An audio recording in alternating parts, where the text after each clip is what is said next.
Hey, what is up you guys? It's your boy straydog here. We're back at it again with another video. Good morning, good afternoon, good evening to whatever time you're watching this. So, have you ever wondered like how the world sounds to animals? Yeah, so I wonder that.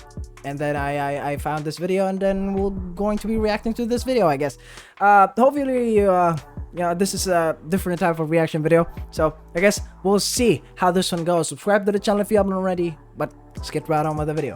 This is how the world sounds to animals. Okay. Hey, I think my new favorite format of video to make is one that I call, at least in my head, rabbit hole videos. And rabbit hole videos. It's where I take a simple question, often one aimed at me, that I find personally to have deep, mind-blowing answers that can change your perspective of reality forever. Keeping it light. And the question I'm going to try to answer for you today, what does the world sound like to a dog? Let's go. As you probably already know, dogs have far more sensitive hearing than we do, and they can hear higher frequencies than human beings can hear. They have about 18 different muscles in their ear that allows them to hone in the correct direction and frequencies. Lucy, look. And if they're really interested in something, they do the ever so familiar and adorable head tilt. It's always amazed me that humans don't do the head tilt thing instinctively, because it's actually a pretty smart trait to have evolved. We're really good at hearing if something's to the left of us or to the right of us, but not so great at telling if something's below us or above us, in front of us or behind us in three-dimensional space. Okay. You'd think that we'd have evolved to viscerally do this every single time that we sense danger, but for some reason unknown to science, we have not. But what about the fourth dimension, time? This is something that a lot of us don't realize, but all of the animals that we share this planet with have evolved to experience time at a different scale, speed, and resolution than we do. So while dogs hear higher frequencies, they're experiencing a slow motion version of our world, and that includes sound. So you hear me talking to Lucy like this, but Lucy hears me talking like this. Oh God. Oh God. No. And do some math and Jesus. Lucy. Oh God. That is... Yeah. I don't like that. I don't like that. If my dog hears me talking like this... in this video, or is... If our dogs like... to the best of my ability and budget, I'm going to show you what the world looks and sounds like to a variety of different animals. God. Come on. wait a minute, animals can't talk. How do we know how they perceive things? Hey, if you have epilepsy or if you are prone to seizures, maybe just stare at your knee for the next 20 seconds. Here I have a standard Energizer flashlight, and here I have a standard stopwatch. And next to this camera, I have a camera that can slow things down by 41 times. And let's do this. That was fast. But in real time, any human being just sees a flashlight that is on.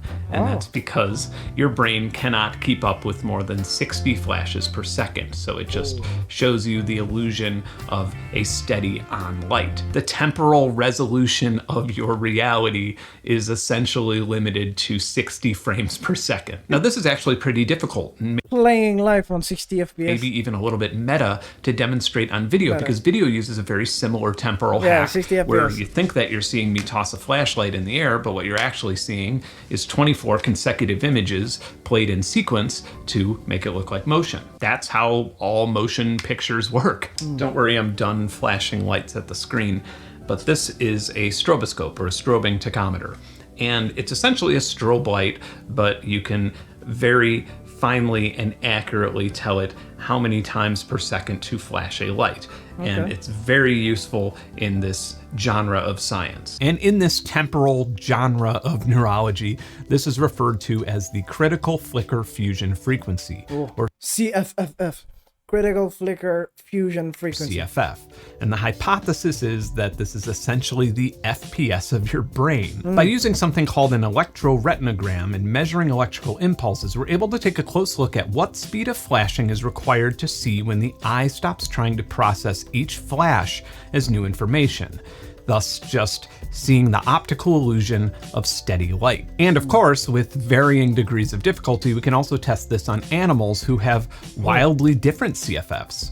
both using electroretinograms and also simply studying behavior until it is reliably repeatable. And by the way, like a lot of science is dealing with perception, this is still theoretical research and it's always contingent on emerging technology.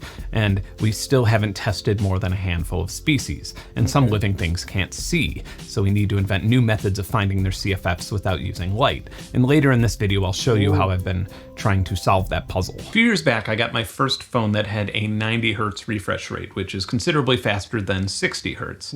And I noticed that all of a sudden Lucy here started paying attention to videos on my phone, and she would even growl and whine at videos of squirrels and things like that. And the reason for that is because when it was at 60 hertz, she just saw this. Dogs have a CFF of about 80, which is 33% faster than humans, which means that they perceive time about 33% slower. Dogs also see in what we would consider a low contrast, washed out effect, and they can only see the colors blue, yellow, and shades of gray. Let's view the world through the eyes, ears, and time perception of Lucy and Cora. Ready? Let's go. Okay, let's go. Jesus! That is horrifying. That is so weird. Lucy vision.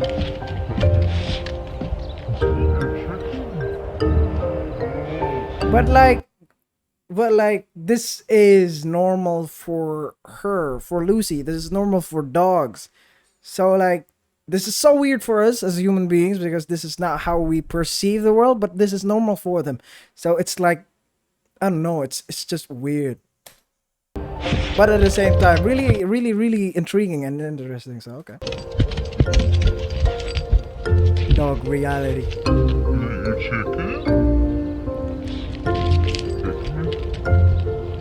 Lucy vision. Good girl.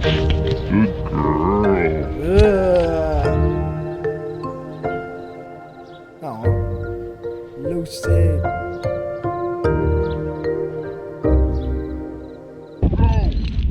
Cora, okay. Run, Cora, run.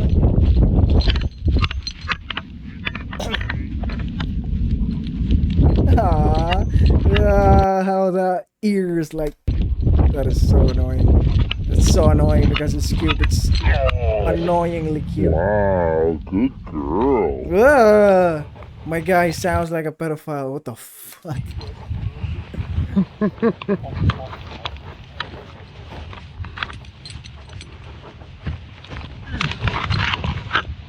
Alright, ready?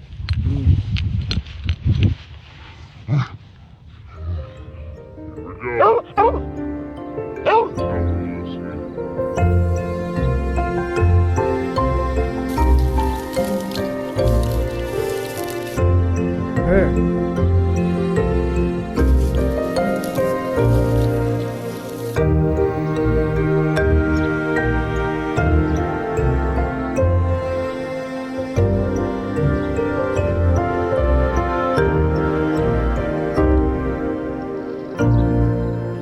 Okay. What about cats, rodents, birds, insects, So if dogs live in a little bit of a bullet time effect, then one would assume that cats, with their superior hunting skills, would live in a much more extreme bullet time effect. But surprisingly, a cat's CFF is only about 50, which is 9% slower than ours, which means that a cat's reality is actually a little bit sped up in comparison to a human being's. Cats don't see many more colors than dogs do, but the sharpness in which they see is superior to dogs and humans. But nonetheless, it still makes it impressive that they can always land on their feet, considering that they have less time to process it. Ain't that right? You want me to drop you and see if you land on your feet? I don't want to do it. I don't have the heart. Rodents often have higher CFF numbers, especially wild ones like chipmunks or squirrels. This little guy clocks in around 120 hertz. Damn. He looks pretty neurotic to us, but his reality is half the speed of ours.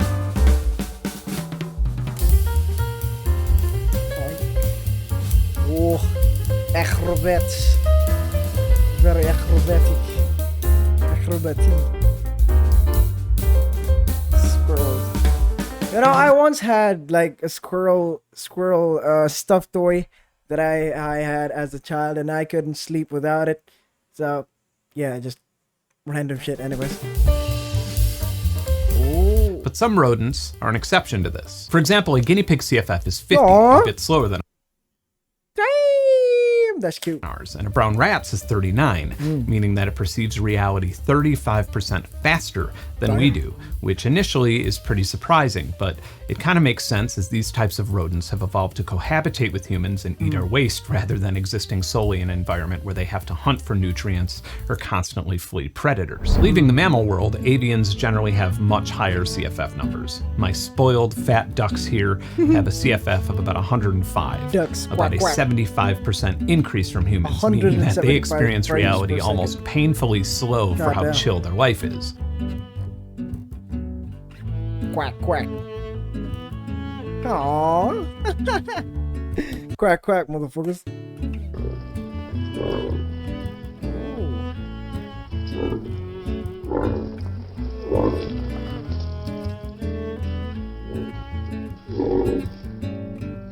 Quack.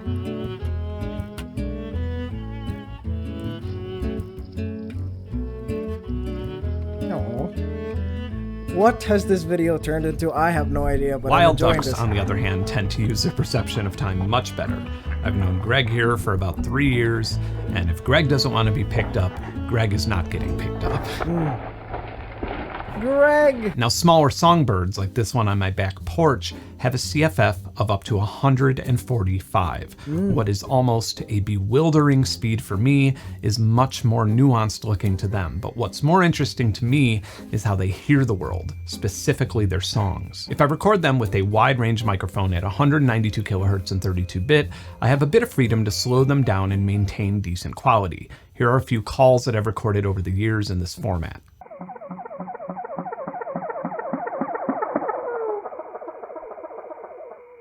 Damn.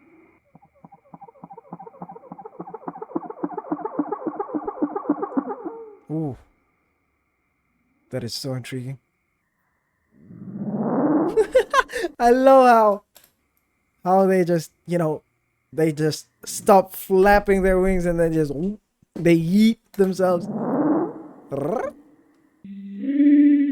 Hummingbirds.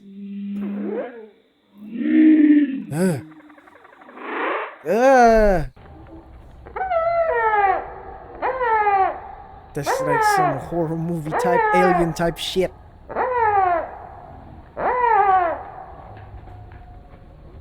As one might expect, measuring the CFF of insects can get really tricky, but it's been done in a variety of ways, and a housefly clocks in at an astonishing 270 hertz. Jesus. That's a 350% increase in time perception that us humans have, allowing 270 them hertz. to annoy us to no end while we try and swat them.